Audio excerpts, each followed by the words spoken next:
гледачи, добре дојдовте во најновото издание од своја страна на фреквенцијата на телевизија Сонце. Ве поздравуваме токму од овде од старата Скопска чаршија, малку во поинакво издание оваа емисија. Меѓутоа се надевам дека и од овде ќе успееме со мојот соговорник и темите кои што ќе ги отвориме денес да го задржиме вашето внимание. Мој денешен гостен и соговорник е нашиот млад писател Јован Илиевски. Јован, ти благодарам што ја прифати мојата покана по не знам кој пат да се дружиме. Фала ти на тебе. Ми значи што еве пак сум овде со тебе. Така, многу ми е драго што моите гости од моите први сезони од своја страна остануваат мои пријатели, остануваат мои соработници, што секогаш имаме за што да разговараме и што секогаш имаме некој посебен повод токму за уште едно издание од своја страна. Јован, најпрво, како си? Еве вака во едно поинакво издание, во еден поинаков формат, токму од овде, времето е прекрасно, октомври ни се погоди убав, па затоа решивме малку да излеземе од студиото. Како си? Што има кај тебе ново пред да почнеме со оние кариерни прашања? Фала ти пред се, јас сум навистина одлично. Многу ме радува што еве сум со тебе во некој друг амбиент и онака баш прави да се очувствувам по-различно, по-радосно на сонце, многу во времето. Сонцето има некоја посебна магија, јас велам, некоја радосност, посебна радост, да. Така. Јован, бевме на сајмот на книга, бевме на продолжението на Татко ми Боствор или 7 часот и 50 минути. За нашите гледачи кои што ќе го проследат ова интервју, Татко ми Боствор доживеа продолжение, кој едва го чекавме, можам така нескромно да кажам. Што се случуваше на сајмот на книга? За се околу 7 часот и 50 минути, ајде малку од твоја страна. Јас најпрво не планирав да има второ издание, втор дел, извини, Татко ми Босфора. Така. Се случи по некој притисок на читатели кои што, не знам, посака едноставно да има, нели, втор дел, затоа што за некој днев беше и приказната незавршена, имаше некои неодговорени прашања, добро знаеш и така натака. И сега решив, ајде викам, зошто да не да, нели, да пробам да го напишам тоа дело, иако до сега на моје дело уште сум немал негов втор дел, се до Татко ми Босфор. Така што се случи тоа, бев упорен во идејата, бев упорен во замислата и потоа некако откако излезе со мојот издавач Антолог, се договоравме за промоција. Никако да се договориме за официјална некоја промоција во мојот град, Тетово и така натаму, па решивме да биде излагањето официјално на сајмот на книга.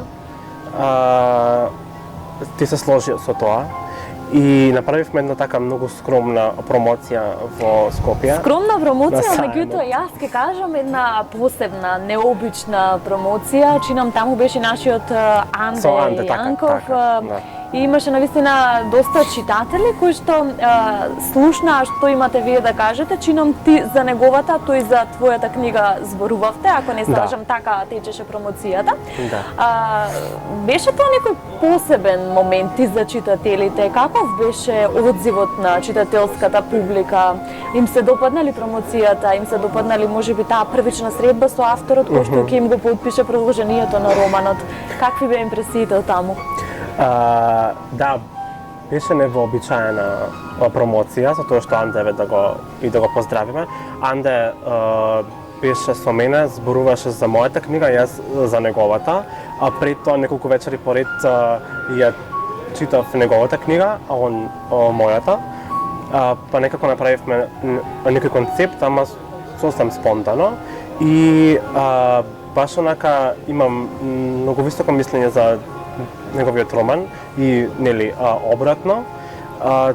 Читателите беа баш онака и возбудени некако што не гледаат на исто место, затоа што не пишуваме баш многу различен тип на литература. Така што се надополнувавме нели во тој дел и баш беше нека уникатно искуство. Так, сега што велат читателите, задоволни ли се со продолжението? Предпоставувам ова продолжение ја завршува темата овде или ќе се размислува во насока да се продолжува приказната од Татко ми Босфор? Што е идејата? Па мислам дека на Босфор му е доволно искрено од мене, барем сега за сега. Мислам, дури да пишувам нешто друго за Истанбул, тоа нема да биде продолжение на овој втор дел и да има трет дел и така натака.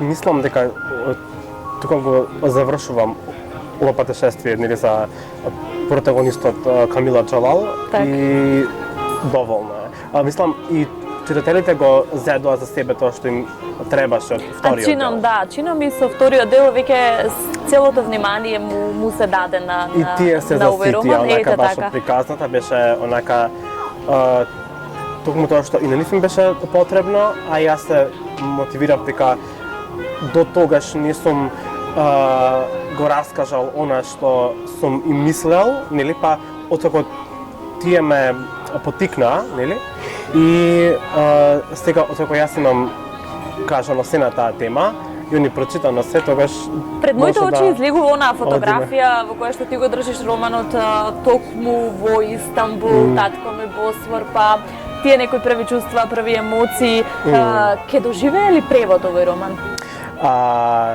Зборуваш за вториот дел? Така.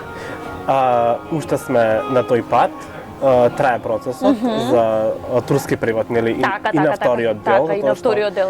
Да, првиот дел се преведе како Бабам Боазиджи, го задржа истиот наслов, нели се разбира, тоа што самиот по себе е уникатен насловот. Така што... Каков е процесот околу преведувањето на еве наш македонски автор? Дали е тоа некој долг процес кој што трае еве конкретно за вториот дел? Па баш е сложено, можам да кажам. Особено за македонски автор, затоа што македонски, нели, да пишуваш на македонски не исто и да пишуваш на англиски. Многу издавачи ти велат добро, ние ќе ја преведеме оваа книга и сакаме, ама ако имаш нејзина англиска верзија, например. Ама се случи спонтано кај мене со овој превод на Татко ми Босфор, затоа што некако и самото действие таму некако многу лесно ја прифатија, дојдов доста лесно до некој друг момент да најдам таму издавач. Тоа не одеше преку антолог, туку лично преку мене. Јас како автор. Меѓутоа, претпоставувам соработката таму во Истанбул ти трае со издавачите таму, со луѓето таму. И каков е одзивот таму? Се чита ли на турски книгата? Искрено се чита. Добиваш ли нели фидбек, повратни реакции од тамошните читатели? Се чита, дури некои ми пишуваат на турски како е доживеале книгата. Така. И јас ми треба Google Translate, да го преведам тоа, затоа што они мислат дека јас сум некој турски автор или од тамо од нивниот крај, уште не знаат дека сум странски автор во нивната земја. Така. Тоа е уште еден повод плюс да еве да ни ја представиш и Македонија и дека имаме и добри и квалитетни македонски автори, така? Да, апсолутно. И во антолог дојде една турска писателка, чинам се вика Сере Шахинер, која што е и режисер и писател. Незините романи се преведени и на арапски, турски, шпански, италијански, француски и баш сега ми пиша дека ја зела Татко ми Босфор на турски да ја прочита во Истанбул, нели? А јас тука незината во Македонија, па може не знам, да остварим некоја средба во Истанбул, чисто за поддршка. Истанбул ти е еден од омилените, тоа можеме да го видиме и по твоите фотографии, по инспирацијата која што си ја црпеше таму, која што ти ги донесе токму романот Татко ми Босфор и неговото продолжение. Која ќе биде следната дестинација која ќе донесе роман, Јован? Дестинација која што ќе донесе роман... Или сето тоа го оставаш на спонтаноста, на случајностите, или кај тебе нема ништо случајно? Јас велам нема ништо случајно, се случува со причина. Баш така. Кај мене се е во поднаводници случајно, ама тоа што ќе се случи знам дека е со причина, ме разбираш. Така што знам дека следна дестинација ќе дојде спонтано, нели?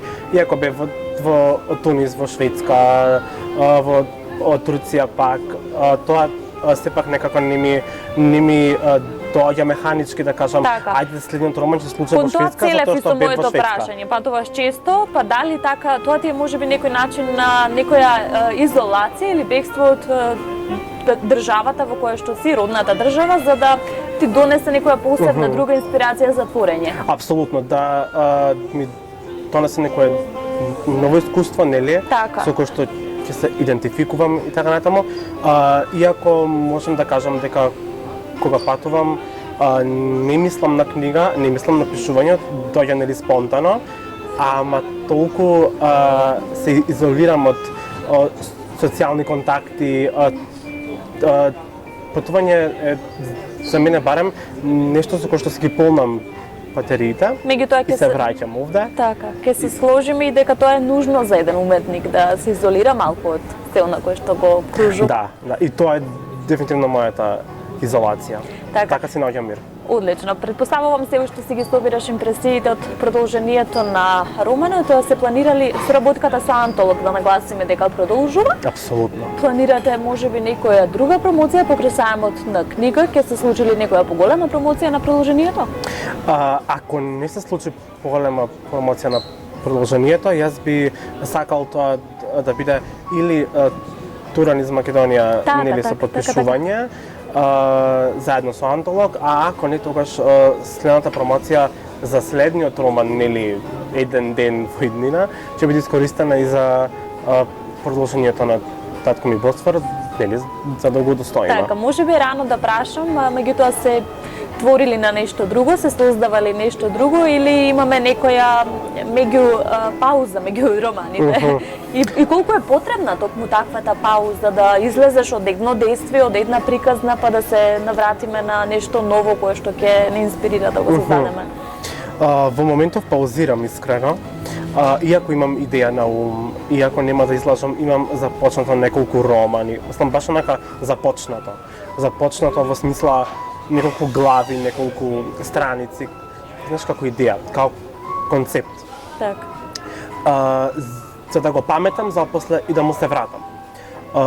Но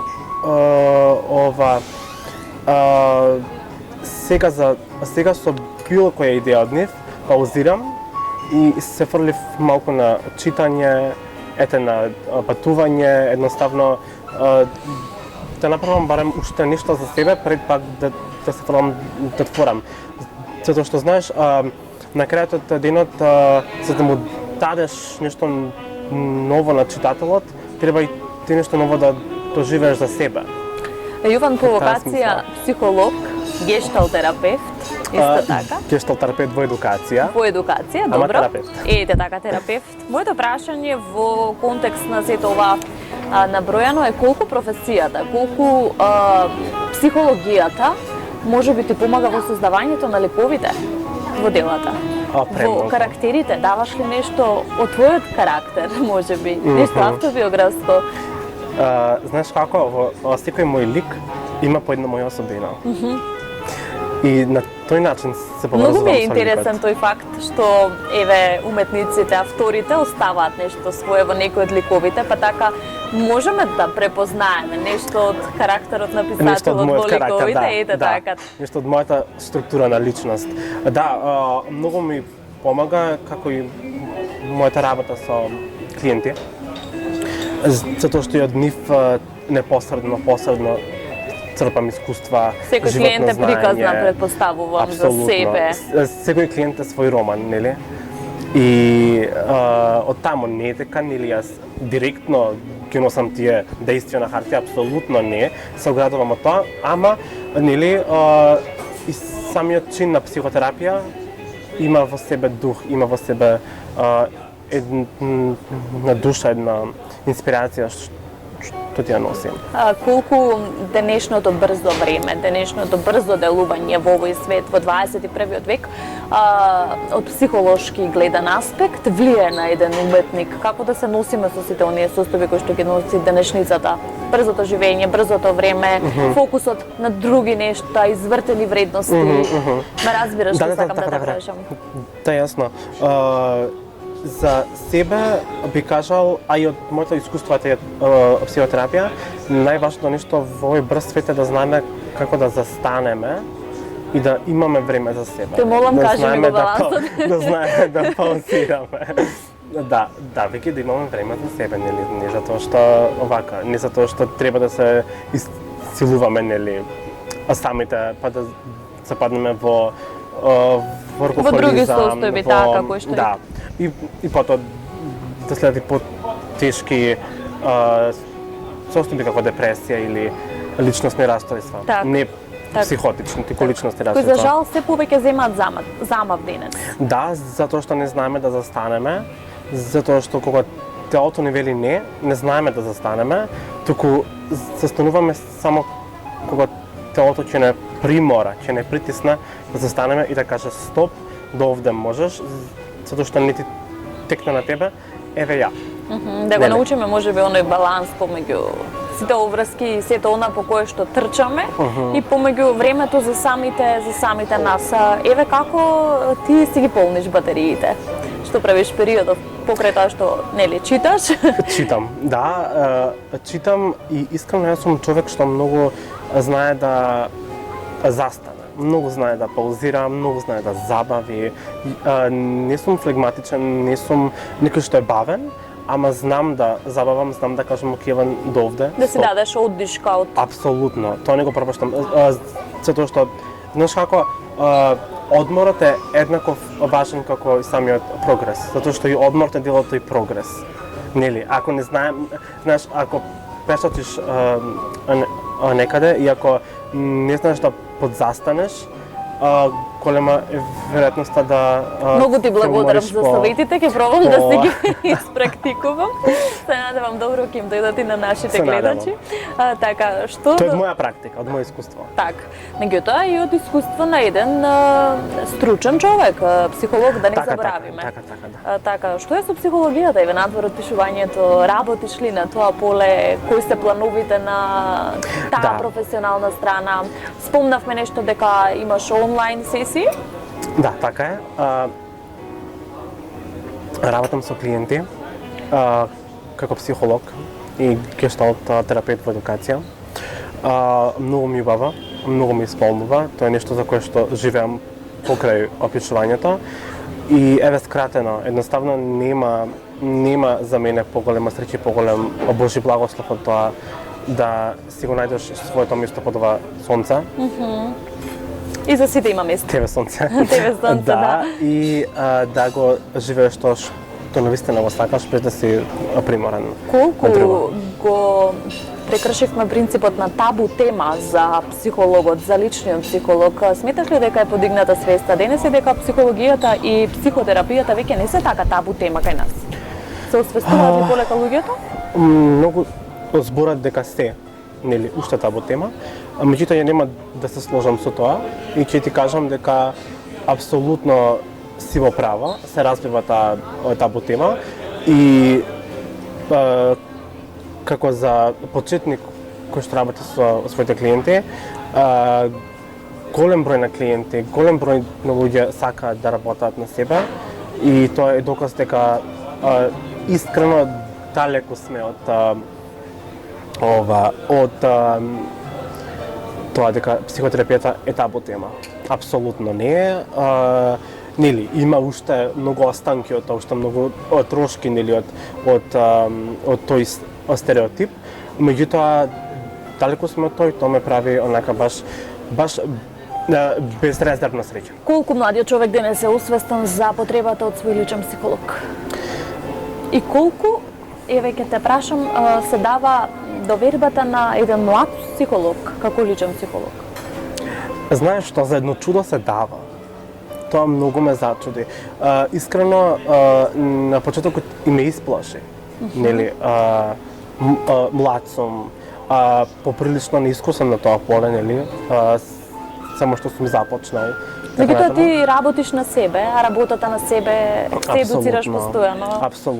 Апсолутно, мислам 10 психотерапевти поминале низ моје тело и душа. Така се работи. Мислам, онака баш... Нема друг начин, јас како клиент. За таа професија, да. Да. Личен развој и за твојата работа како психотерапевт, и за твоето живење како клиент и како обичен човек, едноставно е неизбришливо да мора да работиме на себе, личниот развој, како гледаме на светот, како ги прецепираме доживувањата, другите луѓе. Ти посакувам многу успех во работата, навистина се гледа дека тоа си го одбрал со љубов и дај Боже сите да го работат она кое што ги исполнува и кое што го сакат. Јован, покрај сето на кое што го кажавме досега, што ќе најавиме следно, можеби караванот со антолог за подпишување на твојата последна книга? Па, можеби караванот со антолог, со тоа што нели уште немаме официјални информации и така натаму. Можеби преводот на вториот дел на Босфор, можеби некои други преводи, затоа што моментално работам се обидувам да работам на српски, на грчки превод на моите романи, затоа што редно е и таму да излезат. Сам не планирав да останам баш до турскиот превод. Ама ми беше најважно да излезе најпрво на турски, затоа што таа книга е за тој дел пишувана. Кога ги споменавме и другите романи, ајде да не ги запоставиме што се случува со нив. Ќе има ли некое друго издание од тие романи што се претходно Така, мојата Кога напуштив Прага со баш 110, се романи кои што сега уште се во рацете на култура. Така. Но јас сум од издавач, јас и Жарко сме решени дека нели тие два романи, барем тие два, што навистина има голем отсев кај публиката, апсолутно нема да ги оставам во култура, само затоа што таму сум нивни ексклузивец. Така што ќе ги земеме во антолог и ето тоа добро што ме потсети да ти кажам дека очекувајте промоција на Собоштецот и на Прага од рацете на антолог. Така, во соработка со антолог. Да. Со нетрпение ќе ја очекуваме промоцијата на тие романи во соработка со антолог. Гледам дека си нестрплив и возбуден исто така, меѓутоа ќе те очекуваме и претпоставувам, сигурна сум и дека те очекуваат и низ другите градови во државата, па ете тој процес малку со караванот можете и да го убрзате. Да го забрзате. Викаш, ај ќе го забрзам. Предновогодишно да го изведете тоа некако. Јован, секогаш ми е прекрасно дружењето со тебе, секогаш ми е така топол и убав муабетот. Со тебе секогаш имаме што да си кажеме. Толку е за интервјуто, ние покрај интервјуто, после со кафето ќе си се докажеме, меѓутоа ќе домуабетиме. Така ќе домуабетиме. И сега во оваа 6-та сезона интересно е тоа што јас имам едни пријатели кои што сакаат за секој 6-та сезона. Да, 6-та стигнавме, вака или така, стигнавме до 6-та.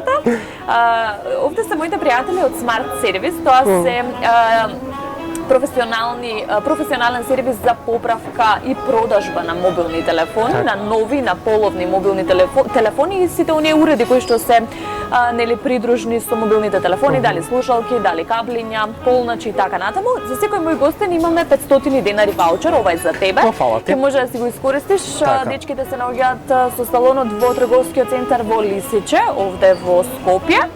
За 500 денари ќе си одбереш дали маска, дали фолија или што и да сакаш за твојот мобилен телефон. Фала ти, баш убав манир. Ќе си ги посетиш и со здравие да си го користиш ваучерот. Еве тука ќе ги поздравиме и моите пријатели од Smart Service, исто така и вие почитувани гледачи ќе можете да се ги посетите во трговскиот центар во Листичи и да си одберете дали мобилен телефон, дали некој уред кој што ви е потребен за со мобилниот телефон, слушалки, каблиња, помлачи и така натаму. Јован, што кажавме, што не кажавме, а што сакаме да го Многу кажеме. не кажавме, ама за тоа се други емисии. Така, ќе се видиме ние повторно. Знаеш дека секогаш сме на твоја страна, секогаш ги следиме успесите на моите први соработници, ти си од моите први соработници И пријатели. И пријатели. Секако, многу ми е драго за овој разговор, многу ми е драго за оваа дружба. Ти посакувам да не престанеш никогаш да твориш. Знаеш дека сум и твој верен читател. Знам. Така да останува да се радуваме на заедничките успеси. Благодарам уште И еднаш. фала ти на тебе. Така е, почитувани гледачи, тоа беше разговорот со нашиот писател Јован Илиевски. Јас уште еднаш ќе ве поздравам од старата Скопска чаршија од овде. Ќе ви се заблагодарам што не гледавте и оваа среда и се гледаме за една седмица од сега.